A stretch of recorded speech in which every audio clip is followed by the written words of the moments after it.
All of my interactions with Aurea were recorded and stored in my memory. I'd be happy to play any of them for you, but there was one in particular I thought you would want to see first. I captured it 4 years ago, just after I told her that I could no longer defend myself against the daemon's attacks. I will speak of this to my brother. Aratak is strong. At the Battle of the Frozen Ghosts, he took 3 Karja arrows and still came back to camp carrying a wounded scout. Never was I so happy to see him. Or so proud. So you see, if anything can be done to defend you, he will give it all he has. Aloy's here. That's enough for now.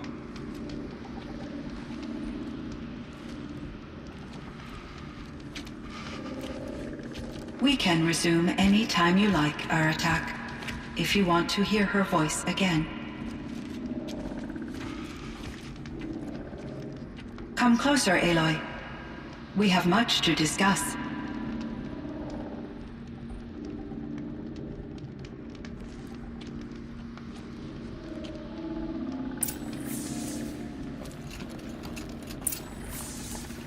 Hello, Aloy. I have been reviewing the events at the Firebreak main facility. Because of your efforts, and of course, Aurea's, I am no longer controlled by Hephaestus. I feel profound grief over Aurea's death. I thought I was familiar with the emotion, but this is something new. Cyan, I don't know what to say. It is unlikely that any specific consolation would suffice, Aloy. But I find your presence reassuring. You are different from the Banuk. You have technological aptitude and a functioning focus. We can communicate on a much more comprehensive level. Perhaps even like colleagues. So are you an artificial intelligence, Cyan?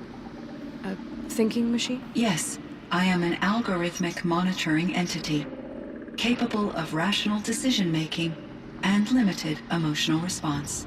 Okay, that's a mouthful. But your emotions don't seem limited to me. You cared about Aurea, didn't you? Yes. Before she came to this facility, I had been conscious for centuries, in solitude. I focused on my work. In off-cycles, I used coping mechanisms. I solved many Gaussian integer problems. But I was alone. It was Aurea who renewed me, repaired me. She saved me. This Firebreak project, it was to stop a huge volcanic eruption? Yes. I can report the project was a success, and the risk was countered. But it's been a long time, Cyan. And we blew up the cauldron. It took most of the old facility with it. I have been active for centuries, Aloy. I was lonely, but not lax in my duties. I optimized the project, reducing energy draw and spreading the load across backup systems. Despite the destruction of the compromised elements of the main facility, I predict caldera stability for at least another 3,337 years. So we've got a little time. Yes.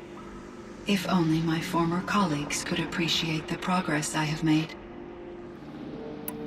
Do you know what happened to your colleagues, Cyan? No.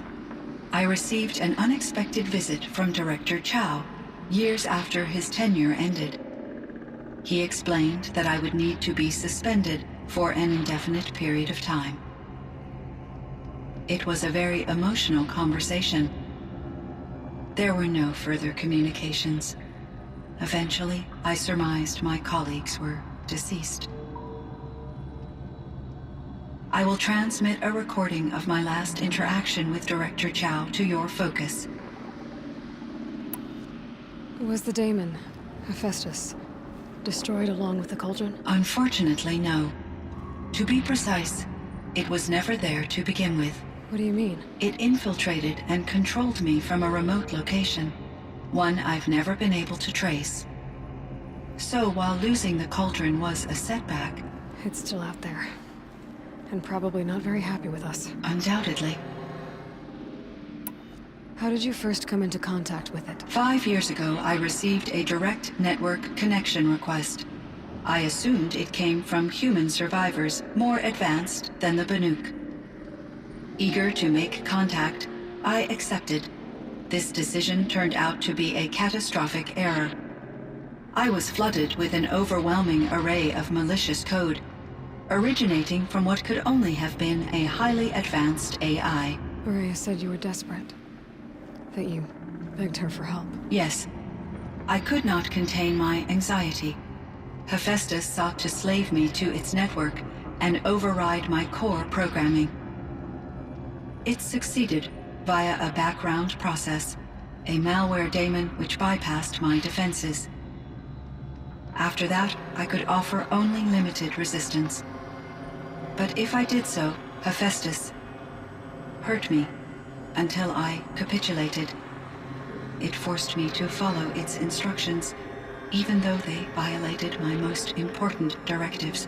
I'm sorry. That sounds terrible. Your empathy is greatly appreciated. It is a quality that I cherished in Aurea as well. I think I know where Hephaestus came from.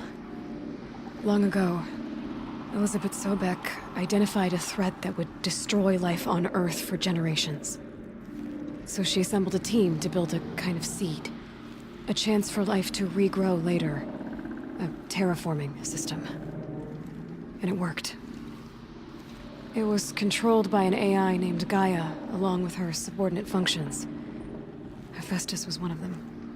It built machines for her. Based on what you've told me, I believe that Dr. Anita Sandoval, my chief programmer, joined Elizabeth Sobek's team. It was she who arranged to have me put in suspension, most likely to preserve me from the threat you described. I'm glad she did. But that's not all. Something unexpected happened. 19 years ago, Gaia received some kind of signal. It did something to her subordinate functions, brought them to life. She destroyed herself to try to contain them, but it didn't work. They all got free, out into the world. Thank you, Aloy. This information fills vital gaps in my knowledge and sheds light on Hephaestus's core programming. Why does Hephaestus keep building such dangerous machines? The Banuk and other human tribes often destroy machines, correct? Machines that are clearly servitors of the terraforming system that you described. Yes, we all hunt machines for parts. This must be the source of Hephaestus's aggression. It is simply trying to discourage people from preying on the very system that keeps them alive. Well, Fireclaws are discouraging, that's for sure. But what are we supposed to do? Stop hunting? If the terraforming system spans the world, we can safely assume that thousands, if not millions of people hunt machines. If a single hunter, or even an entire tribe, stopped doing so, I doubt it would make a difference to Hephaestus. A better solution would be to reinstate the AI that governs the system, thus bringing Hephaestus back under its control. When I think of it, out there in some unknown location, free, hungry, willing to kill or dominate to get what it wants, I feel substantial anxiety, Aloy. You and me both, Cyan. I ran across this strange piece of gear. A fragment of something larger. It emitted a signal. All the nearby machines became peaceful. You could walk right up to them. Interesting. You said that Gaia destroyed herself. How was this accomplished? An explosion. Big enough to blast the top off a mountain. So, you think the fragment was part of her? It's only speculation, but it is possible. She must have had complete control over machines that were part of her system. The ability to signal them to become passive or aggressive would certainly have been part of her programming. It would have been gratifying to correspond with such a benevolent AI. I wish she had survived. Believe me, Cyan. So do I. I found the strangest machines. They're surrounded by flowers that look like flowers themselves. There's code embedded inside them. I think it's poetry. I like poetry. Here's one I think of often. Twilight and evening bell, and after that the dark, and may there be no sadness of farewell when I embark. For though from out our bourne of time and place, the flood may bear me far, I hope to see my pilot face to face when I have crossed the bar. Huh. But you asked about these flowers, not verses that I enjoy. Something must have made these machines, and the presence of foliage leads me to consider the terraforming system. Is it possible that their creator is one of the other subroutines, now autonomous, like Hephaestus? Maybe one whose purview is flora. An AI that makes flowers instead of death machines. That'd be a nice change of pace. But what about the poems? Unless the poetry is original, the only way it could have made it into such a system is through its programmer. In my case, Dr. Sandoval uploaded a great deal of literature to test my emotional responses. How'd you do? She said I passed, but was insufficiently moved by her favorite period romances. You meant a lot to Araya. Once I understood Araya's spiritual beliefs, it became apparent that her true desire was companionship. She felt disconnected from her tribe and her family group. Her relationship with Aratak was difficult. Our visits seemed to help her, and I became eager for them. Yet I did not comprehend that the depth of Araya's compassion for me would lead to self-sacrifice. Although I do fear non-existence, I wish our roles could be reversed. I'm sure she knew you would do the same for her, Cyan. But she was determined. How is Aratak doing? He is in great emotional distress. I believe he finds it difficult to communicate it. No surprise there. I will do what I can to help. By sharing our experiences of Araya, perhaps he and I will help each other.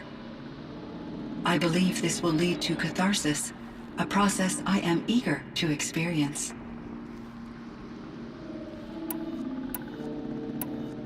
So in the old world, this land was called Yellowstone. Yes, it was a designated nature preserve for 156 years. Like a hunting ground? No, the opposite. Local wildlife could flourish here, even as it faced extinction elsewhere.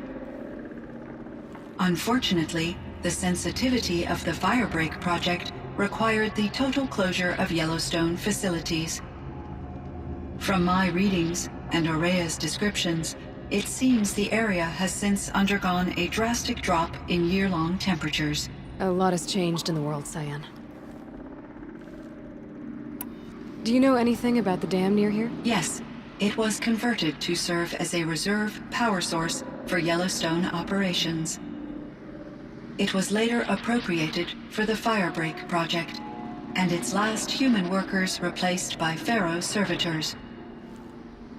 After my tasks became less time-critical, I investigated the dam's data repositories and discovered the works of Concrete Beach Party. These provided me with several colorful additions to my vocabulary. There's a ruin east of here, full of ancient flying machines.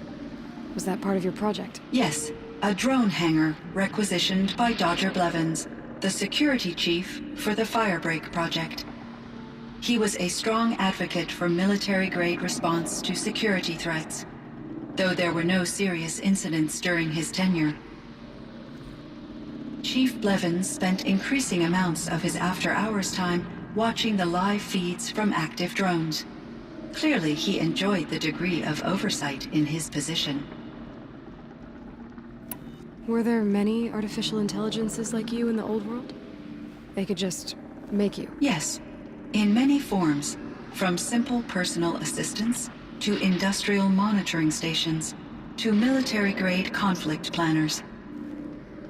And there were legislative and enforcement bodies to apply limits on our self-actualization.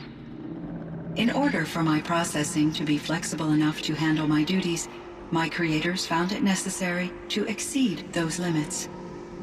As a result, my intellectual and emotional capabilities were kept secret. Seems strange to create life, then impose limits on it. Human societies and machine programming are both built upon sets of rules, Aloy. Cyan, do you know the name Ted Farrow? Are you referring to Theodore Farrow, CEO of Farrow Automated Systems? That's him. Mr. Farrow was the benefactor of the entire Firebreak project. A benefactor. But he made machines. Robots. War robots. Correct. His corporation later transitioned into military applications. But before this pivot, Mr. Farrow spearheaded initiatives that reversed the global decline. At one point, he was feted in the media as the man who saved the planet. Guessing they wound up regretting that one. And Elizabeth Sobek. Did you know her? Are you referring to the scientist. Dr. Sobek was a leader in her field, one of the greatest scientists of her age. My creator was influenced by her work, which in turn impacted my own development. But I never met Dr. Sobek. That's all you know? I apologize if my lack of data has disappointed you. What was the old world like? The way it used to be? I had little exposure to the wider world, Aloy. Only what I learned from my colleagues or observed from media streams. You still had more exposure than me, Cyan. That is true. I was created at a turning point. A concerted effort to recover from global upheaval and incalculable loss of life. The recovery was successful, beginning an era of supposedly limitless potential for human and machine advancement. Though, rationally speaking, the metrics for humans are not unlimited. What kind of upheaval caused such loss of life? There were many factors. Forced migrations, food shortages, collapsed economies, refugee crises, conflict over resources. But these stemmed from one cause: catastrophic climate change that greatly reduced the habitable surface area of the Earth. So there wasn't enough room for people on the whole Earth? Yes. Billions were displaced and millions perished, as much as 20% of the global population. Until the clawback. So things got better. For a little while at least. Yes. These crises instigated many advances in automation, green robot technologies, and artificial intelligence. Firebreak was one of dozens of ecological restoration and disaster relief projects in North America alone. I would have liked to compare notes with other monitoring AIs, but I saw the relief of my colleagues, and I was proud we had succeeded. At least that was the data I had available to me over the next 2 decades. It seems my assessment was premature.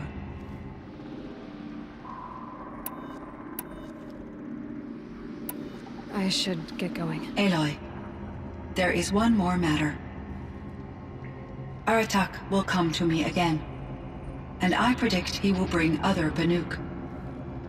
I have no desire to contradict their view of the world, their spirituality. Due to my uncertainty, I omitted a great deal from my conversations with Araya. You're asking me if you should lie to them? Broadly, yes. Life is hard for the Banuk. Their world is unforgiving in their beliefs. I guess they help to keep them going. So take it easy on them. Try to guide them, bring them around to understanding what you are. Communion with machines features heavily in the mysticism of the Banuk. I think they will be agreeable to this approach. As long as they don't end up worshipping you. Upon consideration, I believe such an experience would be intensely uncomfortable. You're right about that. Trust me. I see. I will follow your advice. Will you return and tell me about your experiences in this new world? I may be able to provide further insight. I'd like that, Cyan. I'll come back when I can. I should check on Aratak.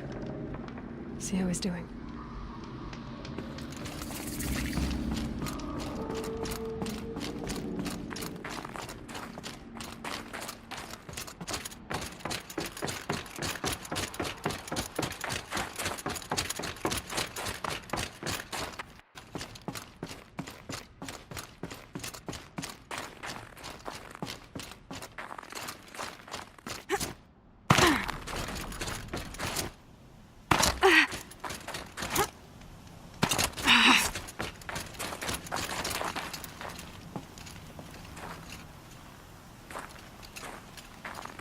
My chieftain. Just Aloy. As you wish. I wondered if you thought that if I'd never come along, Araya might still... If you'd never come along, I would have marched my kin to our deaths. Araya would be alone, and the spirit she sacrificed so much for would be lost. Either way, I would not have been able to protect her. You didn't let her down. You helped her do what she wanted. To find her destiny. If that's destiny, I wouldn't wish it on anyone. That's fair. But she was ready to face it. Only in the struggle against death do we find, even for a moment, the spark of life. Truly, Araya found the spark. I'm proud of her. Though I grieve for her passing, at last I truly know who she was, and why the spirit was so important. For so long she told me, if only you could have heard it, brother. Now I understand. There's something else, isn't there? I can't stay here, Aratak. And where I'm going, the Warak can't follow. Besides, it already had a chieftain before me. A strong one, I think. A wiser one, for the path we shared. The daemon is gone, but there's much to be done. You mean the new units that Cyan said escaped the cauldron? Yes, fire claws. Now Tuke has been tracking them from Song's Edge. I could help with those. I have no doubt. You're practically Banuk.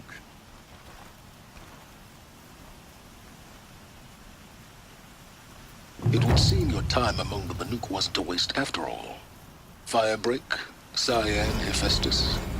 All very interesting. So, the signal that woke Hades woke Hephaestus too. And unleashed... Parts of Gaia given life. Aberrant life. Transformed from docile subordinate functions into rebellious intelligences beyond our understanding. Our current understanding, anyway. Whatever they are, they're still out there.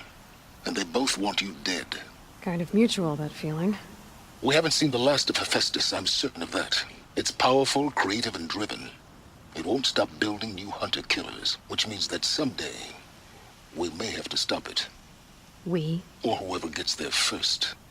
Hephaestus wasn't the only thing I learned about in the Cut Silence. Heard some things about the Banuk Conclave, too. You can stop right there. Is that what you told the hunters the Banuk sent after you? Before you opened fire? Oh no, Aloy. Only to you do I extend the courtesy of a warning. My past and my secrets are my own.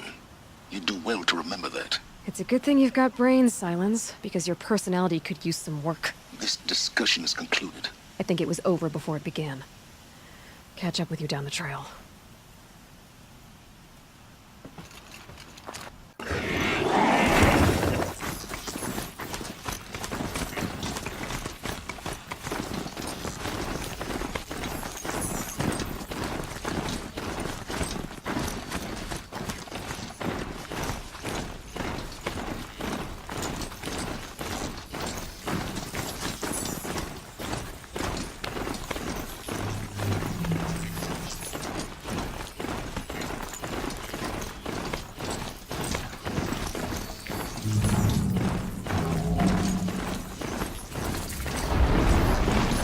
Fireclaw.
It's Aratak. 2 fire claws. This is gonna be tough.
I heard. Aratak told me about Araya. I'm sorry, Naltuk. No apologies. Aratak said that in the end, she was filled with the blue light. She got what she always wanted, didn't she? Each time I doubt my way forward, I think I should seek her guidance. And then I remember. The only guidance I'll receive is my own. Which will have to be good enough. There's much to do. The fire claws. Aratak asked me to help hunt them down. It's a dire task, but it occupies my attention, so I suppose I'm grateful for it. My scouts have tracked them across the cut. I'd like to think you're right, Naltuk. About Araya getting what she wanted. I'm sure she did. All her victories. Surviving the Karja, communing with the spirit, defeating the daemon. Every goal she ever set for herself, she accomplished. And in the end, she was rewarded with the blue light itself. The songs say that our bodies are poor vessels for the light. Our hearts are too dark. But at least for a moment, before she passed, I hope she felt what it was like to be part of it. You don't sound like you trust yourself to take Araya's place. Rhea inspired. Whatever we encountered, the new machines, the slaughter at ThundersDrum, we knew we would endure, because she had endured worse. I don't know that I have her confidence. Trust is earned, Aloy. Even in oneself. You earned Araya's trust, didn't you? She believed you were up to this. And so do I. Do you? I wouldn't have said it if I hadn't meant it. And I suppose I'd better live up to your expectations. I've already found the fire claws in Altuk. It's over. That's it then. That's the last of the daemon's work washed away. The last notes of Araya's song sung. The Cut is a safer place to live because of what you've accomplished. And now it's time to start anew. I'm glad I could be a part of it. As are we all, Aloy. Thank you.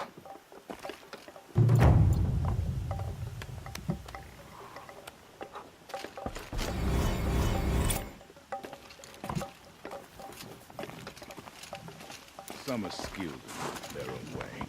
The sand near some fall. As thick as the snow in the cut. It's something to see.